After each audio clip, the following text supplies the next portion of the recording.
Hi everyone, and welcome back to my channel.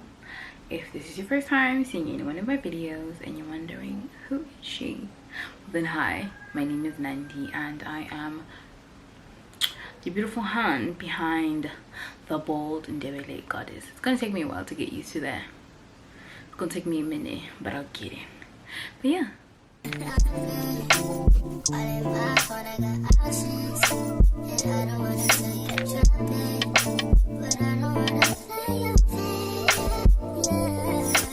So let me get comfortable. So today's video it's like a random, it's very random. No one asked for it. I was like, you know what, I just want to tell people. Like, no one asked for it. I was like, it's just me volunteering information willingly. But yeah, the video today is about my locks because it's something that I got about like a year ago and I never really touched on it, mostly because I've been active on YouTube and I don't know, I just never really touched on it. So today I was like, you know what, let me tell the people what's happening. So basically I'm reading on the iPad because I like writing things down so that I don't ramble, because if I don't script it out, I end up rambling. So yeah, I'm going to be covering about 4 things. The first one would be why I got them and where I got them from, because if y'all were watching my videos last year, you know I didn't have hair. I was bald. So yeah, and then when I got them, what things I wish I knew before I had locks, and what I do love about having my locks. So yeah, if you're interested in seeing or hearing what I have to say, then keep on watching. That was awkward. But anywho, so firstly, why I got the locks. Honestly, locks have been something that I have wanted since childhood. Since my mom got her locks, I was like, I want those. Really, truly, I want those on my head. And if the school that I used to go to, like the primary school that I used to go to, they didn't really allow locks, so I couldn't have them. But if I had gotten the locks when I wanted to have the locks, my locks would be by my bums by now. I would have a 30-inch middle part bust down. I would have that by now, but because the school was jealous of me, I'm here. But yeah, I've always really wanted locks. Ever since my mom got locks, I really wanted them. I don't know why. I don't really have a reason as to why, but like I've just always wanted locks. So so before I got these, there was a time I'd wanted them back in 2013. So my mom passed away. She had breast cancer, so she had to cut off her locks, which are the ones that I have on my head right now. And I'd wanted to get them at some other time in 2013. I was like, you know what, it's time. I'm ready to commit to locks. But things happened and I couldn't get the locks in, so I kept them this whole time. I've been keeping them since like when did she die? 2008. I've kept them with me. And then last year June, July, when I was still in China, I stopped cutting my hair. I was like, you know what, this is it, this is time. I'm going back home, let me put my locks in. So yeah, last year June, July, I decided to stop cutting my hair so that I can grow my hair out, so I can get these locks crocheted in. And where I got the locks, like I already mentioned like 3-4 points ago, my mom, these are my mom's locks. These were my mother's. She had to cut them off when she was doing chemotherapy because she had breast cancer, so she kept them thinking that she was going to use them. But unfortunately things happened and baby girl couldn't use her hair, and then I was like, I'm gonna keep it, I'm gonna use it. I don't know when, but I'm gonna keep them and I'm gonna use them. So I'm using them now. Yay. So these are permanent. Yeah, like it is what it is. I'm gonna keep them in my hair until the next time I decide to be a bald head, until I decide to be bald-headed. But for now in the foreseeable future, I'm here. So yeah, when did I get these in? I got these in last year, October the 26th. and the person who did them, I found, like, my cousin sent their contact because she also wanted to put her mom's locks on, so she sent me their contact. And I'll insert pictures of how long my hair was before I started, because it was like really short. It wasn't like short, but it was like, let me see, I think about like there. I'll try putting pictures and you guys will see.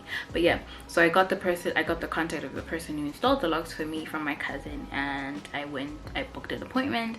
I went to them on the 26th of October 2021, and yeah, I got the locks in.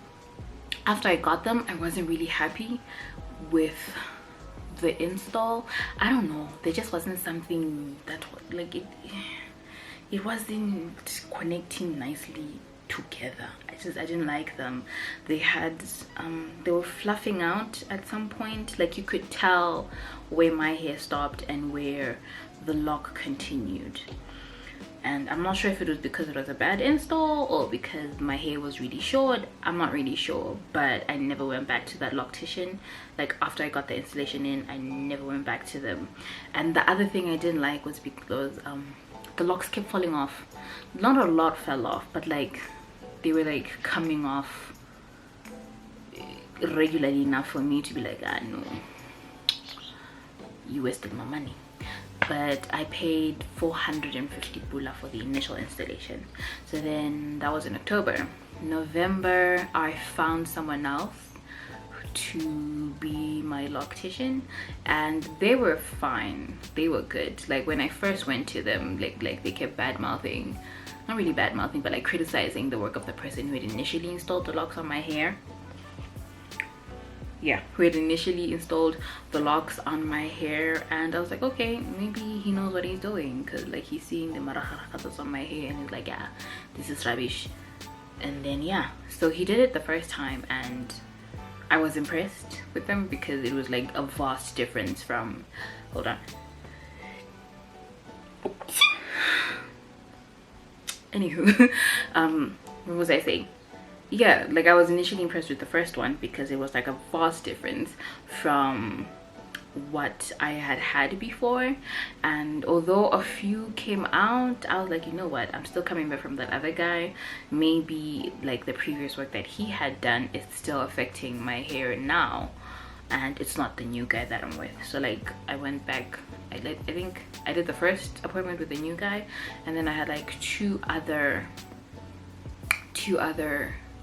crochet sessions with him. But like my locks kept slipping out, and I was like, ah, my guy, I'm like 3 crochet sessions in with you and my hair's still falling out. Please make it make sense. The meds is not medding. Something is, no, it's not the other guy now, it's you. So I was again in the market for a new loctician, and again I got a recommendation for the one that I have now, who I have been with since last year December. Yeah, and I also got it from the same cousin who gave me the connection for the first one. But this one was a good plug. But yeah, so in December I then went to this new loctician, and oh, he's amazing. Like, he's amazing. His work is amazing. A bit on the pricey side, but it's worth it. Like, it's worth the money that I spend to crochet my hair. But yeah, so now I'm on my 3rd loctician, and he's going to be my loctician for the foreseeable future until either I move from Gabs and go somewhere else. But if I'm here and I'm local, he's the guy who's doing my hair. But yeah, so for like upkeeping my locks, I crochet my locks because I feel like crocheting keeps them neater for longer, because my hair grows really fast. So if I was doing like a simple retwist, I feel like within a week my hair wouldn't be together. So I prefer crocheting, and the guy that I'm like who's doing my hair currently charges 300 pula for crocheting. And I mean, yeah, it's a bit pricey, but I feel like it's completely worth it.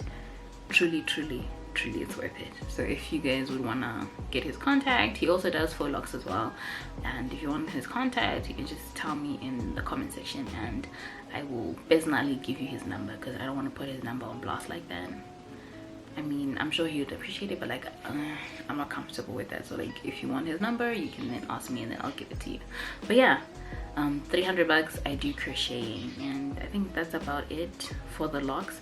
Ooh, where my current hair is, my hair's grown like since, I mean, it's been a year. It's almost a year now. Like I'm almost about to hit my year mark, and my hair has grown significantly.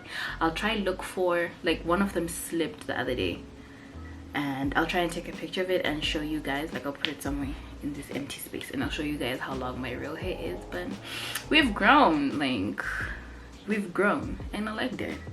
So yeah, so there are things that I wish I knew before I actually got the locks, because as much as we like to think that locks aren't like a very non-maintenance hairstyle, there's still a little, like a little bit of things that you need to do to make sure that your locks are locky.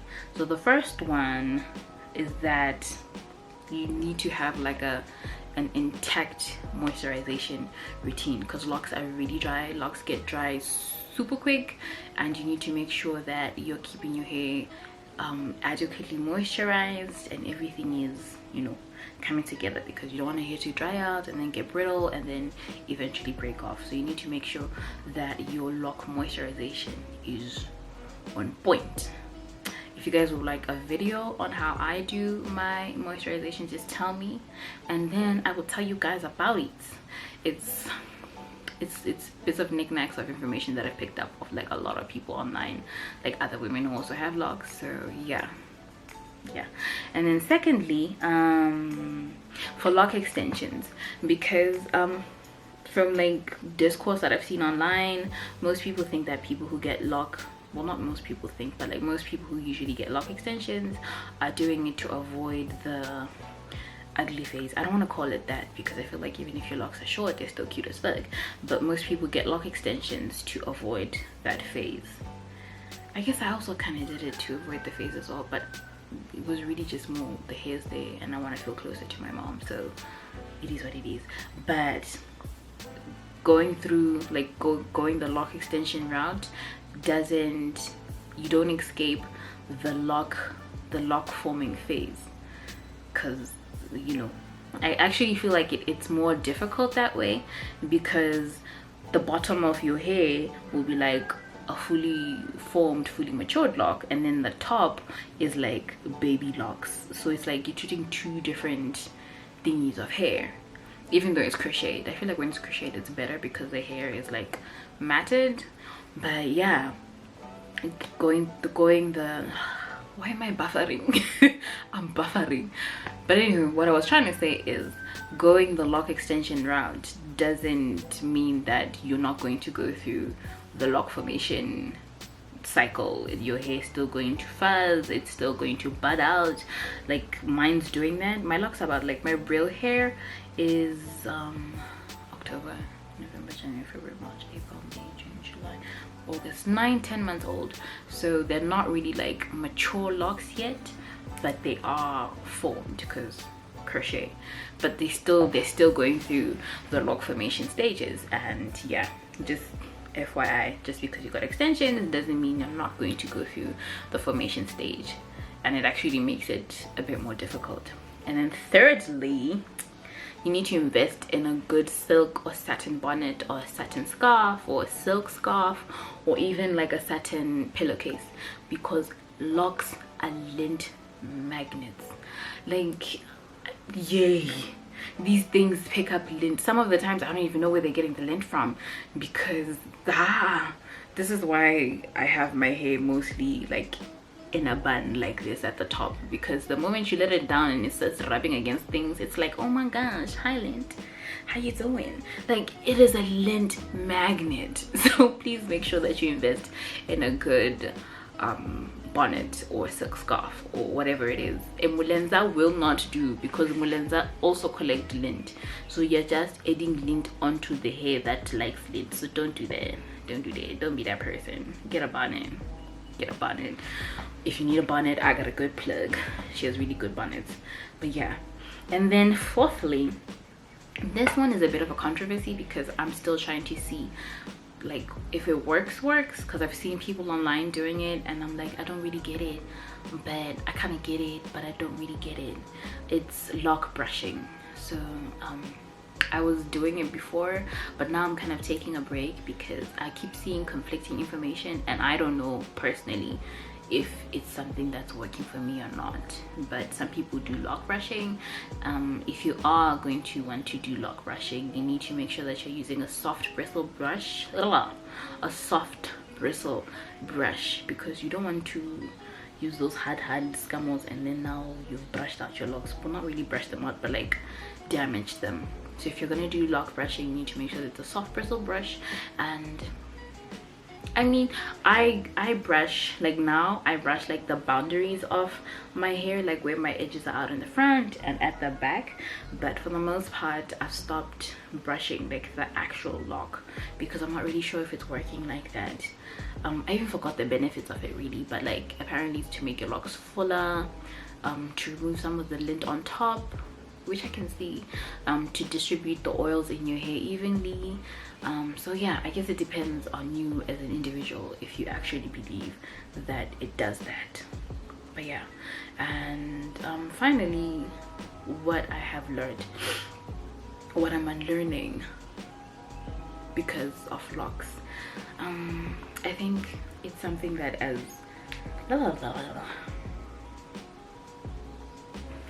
okay, so for like the last part, it's basically the pros of having locks, the things that I love about having locks. The first one would have to be the convenience of locks. Like locks are convenient. I can just wake up in the morning, remove my bonnet, and I'm good to go. I can retie it if I want to, but usually I tie my hair up when I go to bed. Like I put it down, I mist it with like my moisturization spray, I put it back up and I go to sleep. So the convenience of it, you can literally just slip off your bonnet and you're ready to go. You can go. They're very convenient, and I feel like they are overall cheaper than doing regular hair. I mean, it depends as well on how you're doing them. If you're someone who does self-maintenance, then it's like almost a zero cost, because the only thing that you have to buy is the gel.